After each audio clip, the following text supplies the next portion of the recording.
ICC world cup qualifier में मेजबान Zimbabwe Scotland से शिकस्त खाकर रवां बरस होने वाले वर्ल्ड कप से बाहर हो गया।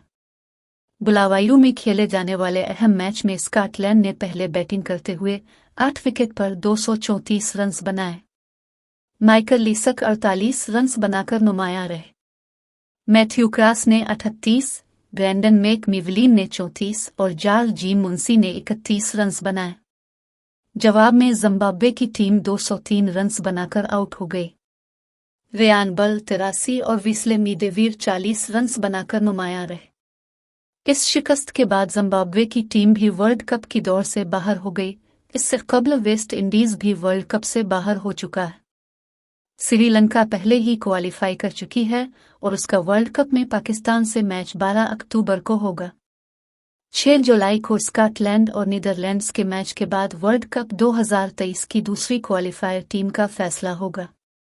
इस मैच की फातेह टीम क्वालिफायर 1 कहलाएगी और उसका पाकिस्तान से मैच 6 अक्टूबर को होगा।